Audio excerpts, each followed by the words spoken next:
አብርሽዬ እንግዲህ ከሚወደውና በጣም ከሚያከብረው እንደ አይኑ የሚሳሳለትን ልጁን ይዞ መጥተዋል። እንግዲህ በቲክቶክ ከዚህ በፊትም በተደጋጋሚ ብዙ ጊዜ ተናግረዋል። ሩቲም በጣም ወዳታለሁ፣ አከብራታለሁ፣ እሷን ላስከፋት አልፈልግም። ምክንያቱም በጣም መወደውና ይሄን የመሰለ ልዑል በዚህ እድሜ ሰጥታኛለች። በሷ ነው ሁሉንም ነገር ያየሁት፣ ልጅንም ጭምር ሁሉንም፣ ገንዘብንም፣ መኪናንም፣ ቤትንም በሷ ነው ያየሁት ብሎ እንግዲህ በትክክል ተናግሯል። አሁን ደግሞ ዛሬ እንግዲህ በጣም የሚወደውና የሚያከብረው ልጁን በቲክቶክ ይዞ መጥቷል።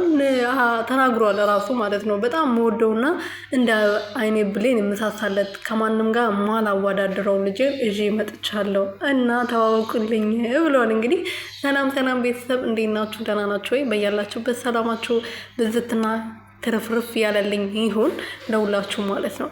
እና አብርሃም ዛሬ እንግዲህ ጥፍት ብሎ በልዑልዬ ጋር ልዑል ጋር ከሆነው ልጅ ከሩትዬ ልጅ ጋር ከጀግናዋ ከልዕልቷ እናት ከሆነችው የተወለደው ልጅ እዞ መጥቷል ማለት ነው በቲክቶክ።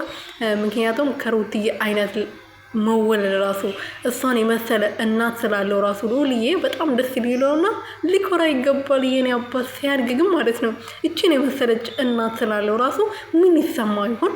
እኔ እንጃ አላውቅም። ፈጣሪ እድሜና ጤና ሰጥቶን ልዑልዬ 10 ዓመት መሆኑ 5 ዓመት 6 ዓመት ሆኖ ምናምን ሚዲያ ላይ ያው ገና በ2 ወሩ ነው።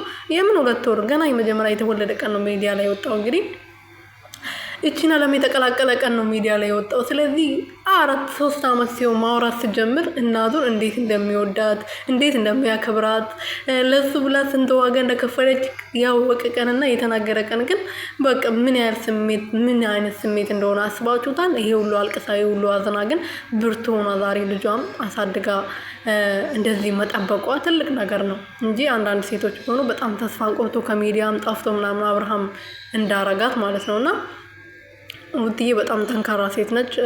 አብርሽ ደግሞ ከእንደዚህ አይነት ሴት ልጅ ስላለ ከራሱ ልትደሰትና ፈጣሪ ልታመሰግን ይገባል። የምር ማለት ነው። በዛውም ይሄን የመሰለ ልጅ ደግሞ ልክ እንደሷ ቆንጅዬ ልክ አይኖቿ እሷን ቁርጥ ሳቋ ሳይቀር ማለት ነው። ውይ